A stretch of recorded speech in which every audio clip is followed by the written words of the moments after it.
When the sun rose over the cobbled lanes of Larkspur on the Wold, its glow always seemed just a tad brighter on the mornings Percival Peachtree set out on his rounds. He was a wiry, spindle-legged fellow in a turf-green uniform that shimmered like a hummingbird's back, and he pedaled an antique red bicycle whose brass bells sang like a chorus of tiny sopranos. The townsfolk called him the Postman, though everyone suspected his job description went far beyond stamped letters and parcel slips. There was an undeniable sparkle in Percival's pocket watch eyes, as though he carried fireworks behind his spectacles and couldn't quite keep them from fizzing at the corners. On one particular Tuesday, he glided down Lavender Lane with his satchel swollen to bursting. Each linen envelope inside was sealed with a pink wax emblem of a small human heart, and every seal pulsed faintly, as if it had a heartbeat of its own. For Percival did not deliver invoices or birthday cards. He delivered emotions, pure, concentrated, bottled fragments of feeling.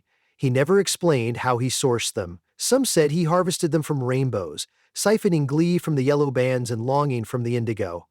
Others whispered that he refined them from moonlight. Whatever the truth, the effect on Larkspur was always the same. Unpredictable, spectacular pandemonium.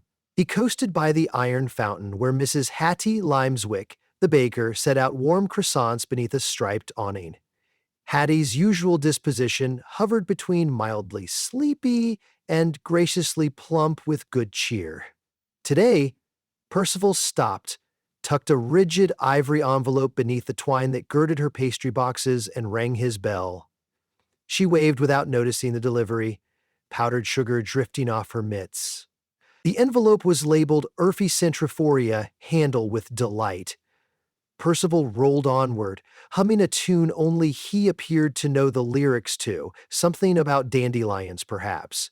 He spent precisely 3 seconds outside the municipal hall, where Mayor Archibald Fallowbrook snored upright in his oak chair, hat tipped forward. The postman slid an envelope through the brass mail slot. It read sudden boldness in times of dither. Then he fed one to the town librarian, Miss Renly, who lived alone with silent shelves of stories and had not left them in 62 days. Hers was a pale blue missive, stamped, quiet, melancholy fit for poems. By 10 o'clock, Larkspur's streets were a jumble of ordinary routines. Children marched to school, gardeners clipped roses, the blacksmith hammered horseshoes, yet each envelope sat waiting, an emotional landmine ready to blow. The first detonation occurred outside the bakery. Mrs. Limeswick, polishing a brass tray, unknowingly tore open her letter. A puff of glittery air erupted, and the baker's cheeks flushed the hue of ripe strawberries.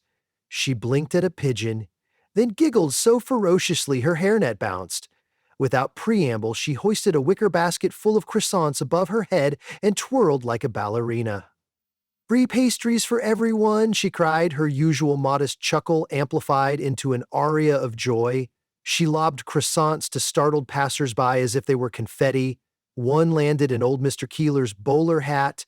Another was caught midair by a hound who forgot his dignity and boogied in circles. A traffic constable attempted to intervene, but Hattie kissed the tip of his nose with flowery abandon and pirouetted away, leaving him grinning helplessly, his stern notebook forgotten. Chaos blossomed down the lane as similar little explosions of feeling began to go off.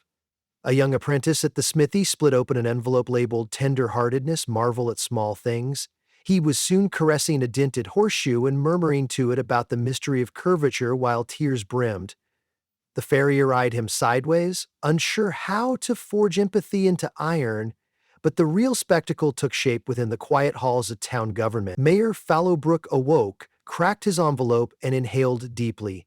The effect was immediate. His spine straightened, his eyebrows arched like drawn sabers, and his previous habit of indecision, he had once taken 3 weeks to choose the color of a single lamppost, vanished. He stormed to the balcony, slammed open the French doors, and addressed the populace in a thunderous baritone.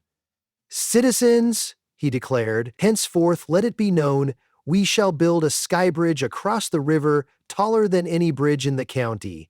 We will host a gala on Thursdays. and every front yard must include at least one topiary shaped like a heroic vegetable. Several officials attempted to remind him about budgets, but he brandished a feathered quill like a saber and drafted 5 decrees in under a minute. His secretary, who had never seen him sign anything faster than a snail's crawl, fainted onto a stack of municipal ordinances. Across town, Miss Renly the librarian unsealed her envelope with the caution of one who has read too many tragedies. A wisp of blue seeped into her cardigan and curled around her collarbone. Sorrow's mellow music stirred behind her eyes, not the stabbing grief that wounds, but the wistful ache that writes sonnets. She wandered into the poetry aisle, trailed her fingertips along the spines, and began rearranging them by heartbreak magnitude. "Oh, Byron, you poor drenched soul," she whispered. "Scoot over. Dickinson is lonelier today." She pressed her forehead to the dusty shelf and sighed as though the entire world had melted softly, beautifully, irretrievably.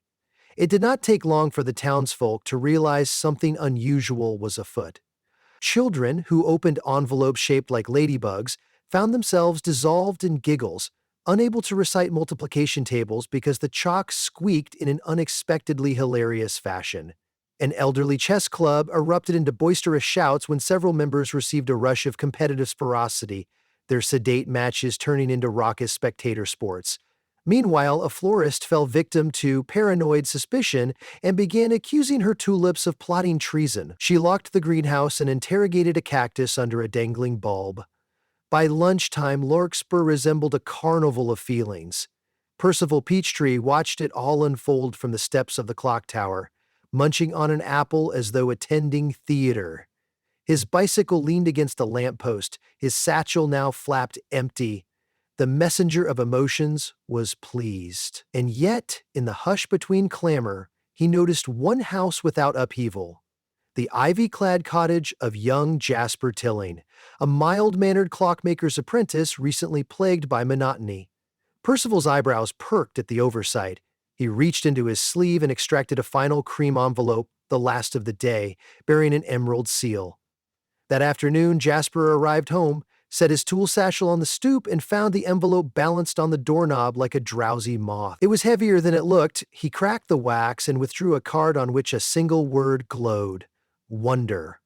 Before he could blink, a draft of cinnamon wind swirled into his nose, and colors behind his eyelids rippled brighter than stained glass. Suddenly, the ordinary screwdrivers in his bag resembled wands of possibility. The ticking of clock gears sounded like the secret heartbeat of the universe. Jasper laughed a clear, ringing peal he scarcely recognized as his own, and raced inside, bursting with ideas. Gears that sang when aligned, hour hands that doubled as kite tails, cuckoo birds that dispensed riddles instead of chirps. His workshop lights flickered like startled fireflies. The crescendo of emotional mayhem spanned into evening. Mayor Fallowbrook, still high on reckless courage, commandeered a megaphone to announce the groundbreaking of a Zeppelin dock. Mrs. Limeswick hosted a spontaneous pastry parade complete with custard cannons. Couples quarreled, wept, reconciled, and danced within a single waltz.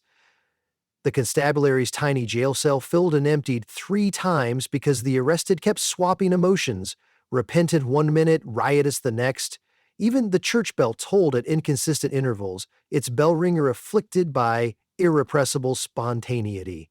By dusk, the townsfolk stumbled into the square, exhausted yet dazzled, as though they'd traveled a lifetime within 12 hours. Mayor Fallowbrook waved blueprints from the plinth while Miss Renly penned bittersweet limericks on scraps handed to startled strangers. Above them, a swirl of laughing children tossed handfuls of croissant crumbs skyward so that pigeons dove like confetti. Nobody noticed Percival relight the lantern on his bicycle and set a fresh satchel on the rear rack, this one darker, stitched with silver thread. The previous delivery had lopsided things. Now he would attempt, in his own mischievous way, to rebalance them. As stars winked awake, he pedaled the silent lanes once more, sliding envelopes beneath doors like moonlit playing cards. Gentle calm, calm compassion, thoughtful reflection, patience, humility. The sparkles were softer now, the wax seals shaped like feather pillows. He delivered a cool aquamarine envelope to the mayor's house, tucking it under the dome of his discarded hat. A mauve parcel went to the bakery and another to the library, whose windows still glowed melancholic blue. Morning came again, crisp and pearly. Birds chirped with tentative optimism, unsure if the sky would erupt in yodeling. One by one, the townsfolk shuffled from beds, blearier but strangely lighter in spirit. They opened the second day's letters. Mrs. Hattie Limeswick's new envelope released a breeze that smelled of chamomile. Warm quiet settled around her shoulders like a shawl. She surveyed her flour-spattered bakery, sooty from an impromptu souffle race, and pressed a hand over her heart. "Mercy," she whispered. "What came over me?" She began sweeping the floor, humming a lullaby. When townsfolk arrived for breakfast, she served pastries with a serene smile, no pirouettes required. Mayor Fallowbrook opened his aquamarine letter while still wearing his nightshirt and one sock. A placid fog drifted out, and his pulse slowed to the tempo of a grandfather clock. He sat back on his bed, rereading the previous day's Zeppelin plans in baffled awe. "What ambitious nonsense," he muttered, scratching his chin. Then, with measured care, he drafted a modest civic improvement instead. A footbridge with lanterns, well within budget, and perhaps a community garden. He even added a note to consult citizens first. In the library, Miss Renly's mauve parcel unfolded into a hush lifted from cat paws. Her sorrow dulled to a sweet, post-rain wistfulness. She shelved the poetry in dignified calm, whispering apologies for last night's screwdriver drama. Yes, she had attempted to tighten a shelf bracket with a quill pen. She brewed tea, opened the doors early, and welcomed visitors with a soft smile rather than a tear-drenched ode. Yet not every recipient received calming emotions at dawn. Percival, to keep the town interesting and perhaps to study the delicate ecosystem of hearts always, reserved a handful of wild cards. Thus a butcher slicing sausages suddenly experienced shameless romance, began serenading a side of beef with accordion music, and later proposed to the florist, who was no longer paranoid but somewhat bewildered.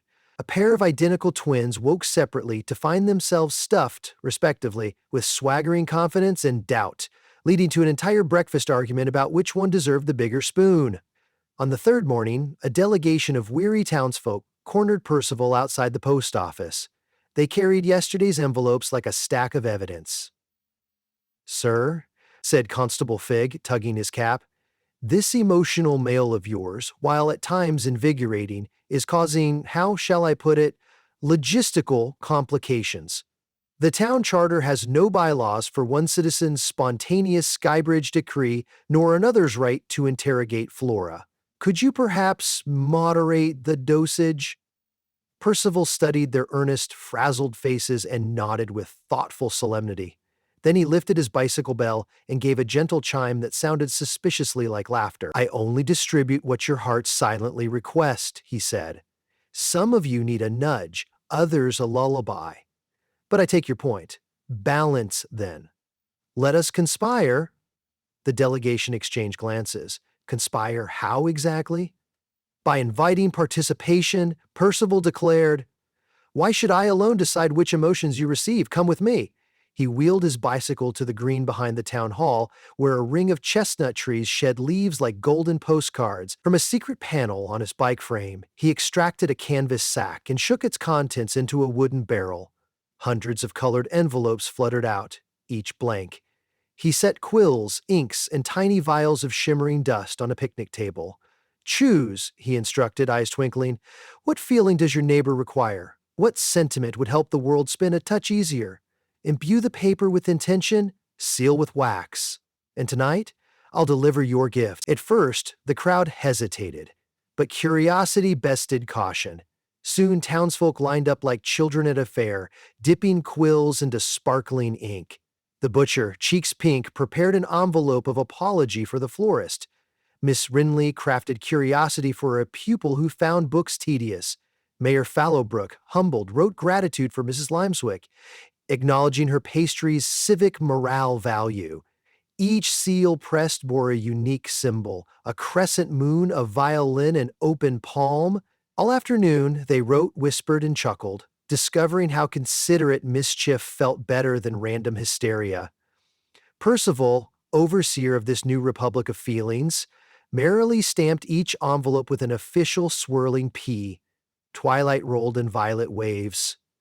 Percival loaded the community's creations into his glimmering satchel. As he pedaled away, the lantern on his handlebars glowed the color of candlelit honey.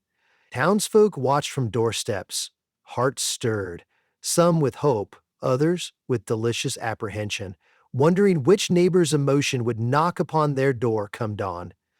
Over the next week, Larkspur settled into a rhythm equal parts ordinary and enchanting. A coal merchant received sense of humor from a schoolteacher, eliciting the first laugh ever heard rumbling from his sooty chest. The florist, recipient of the butcher's apology, found herself tearing up amid begonias, then wrote resilient courage back at him so he might risk conversation without serenading the charcuterie. Children sent patience to their parents, parents returned trust. The library saw traffic double when Miss Renly organized an exhibit titled Feelings, First Editions.